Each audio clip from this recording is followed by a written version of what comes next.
વડોદરા શહેરમાં દિવાળીપુરા નવીન કલેક્ટર કચેરી ખાતે કરજણ નેશનલ હાઈવે નંબર 48 ઉપર આવેલ રાજ ઇન્ડસ્ટ્રીઝમાં આવેલ જૈન દેરાસર 2 દિવસ અગાઉ ચોરીની ઘટના સર્જાઈ હતી, જેના અનુસંધાનમાં જૈન સમાજના આગેવાનો જિલ્લા કલેક્ટર અનિલ ધામેલિયાને આવેદનપત્ર આપી રજૂઆત કરવા માટે આવી પહોંચ્યા હતા.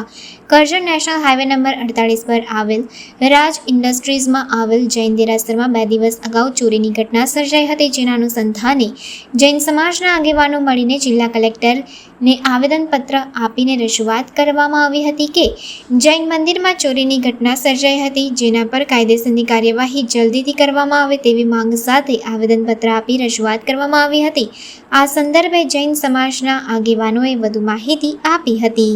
આજે અમે સમસ્ત દિગંબર જૈન સમાજ વડોદરા શહેર અને જિલ્લાના લોકો અહીંયા કલેક્ટરશ્રીની કચેરીમાં ઉપસ્થિત થયા છે.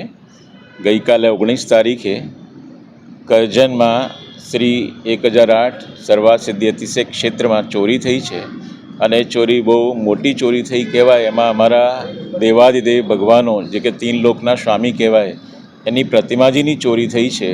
એમાં 3 પ્રતિમાજીની ચોરી થઈ એ બહુ જ અમારા માટે પ્રતિષ્ઠા થયેલી મૂર્તિઓ હતી. ભગવાન આદિનાથની, ભગવાન શંભવનાથની, ભગવાન મહાવીર સ્વામીની એ 3 મૂર્તિઓની ચોરી થઈ છે, જે અમારી આસ્થા અને શ્રદ્ધા પર કુઠારાઘાત છે.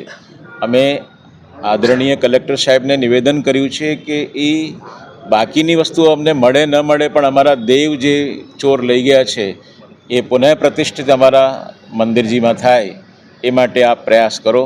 કલેક્ટરશ્રીએ અમને બધાને આશ્વાસન આપ્યું છે કે હું અમારા લેવલેથી તમામ પ્રયાસ કરીશ. ના, એટલે અગાઉ ફેબ્રુઆરીમાં જ્યારે ચોરી થઈ ત્યારે માત્ર દાનપેટી તોડવામાં આવી અને 2 મહિનામાં એ દાનપેટીની રકમ અમને પોલીસના પ્રયાસોથી પાછી પણ મળી છે.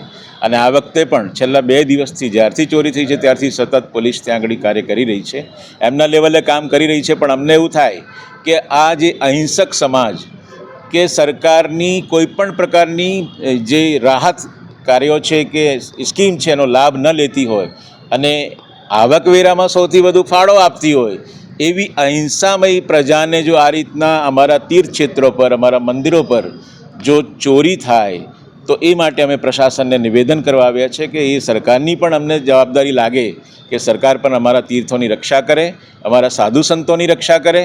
એના માટે સરકાર એના માટે અલગથી જો અન્ય લોકોનું થઈ શકતું હોય તો જૈન સમાજનું કેમ નહીં? સીસીટીવી ફૂટેજ હતા પણ અને ત્યાં આગળ અમે એક સાયલેન્સર પણ મૂક્યું હતું જેને કહેવાય અલર્ટનેસ. એ બધું જ ચોરો પ્રવેશ કરતાં પહેલાં બધું ડિસ્કનેક્ટ કરી નાખ્યું. मंदिर में चांदी की मूर्तियाँ, दान पेटी, वो सब चोरी हो गए हैं. पुलिस अपनी कार्रवाई कर रही है, मगर फिर भी एज ए भक्त हम लोग अपने आत्मसंतोष के लिए एकदम शांतिपूर्ण तरह से यहाँ कलेक्टर ऑफिस में एक आवेदन पत्र देने आए हैं. जैसे कि हमारे साथी मित्र ने कहा कि जैन समाज हमेशा शांति प्रिय और अहिंसक समाज रहा है और हमेशा हम उनके सहयोगी रहे हों, चाहे वो कोई भी कार्य हो. तो आज हम ये आशा रखते हैं कि कलेक्टर लेवल पे हम इतना मतलब उनसे सहयोग की आशा रखते हैं कि वो जल्दी से जल्दी जो हमारी आस्था का विषय है, ऐसे देव की मूर्ति और जो भी चोरी का मुद्दा माल है वो शीघ्र अति शीघ्र ढूंढने में हमारी मदद करें. और हमें आशा ही नहीं बल्कि पूर्ण विश्वास है कि अगर यहाँ से हमें सहयोग मिला तो बहुत जल्दी ही कार्यवाही होगी और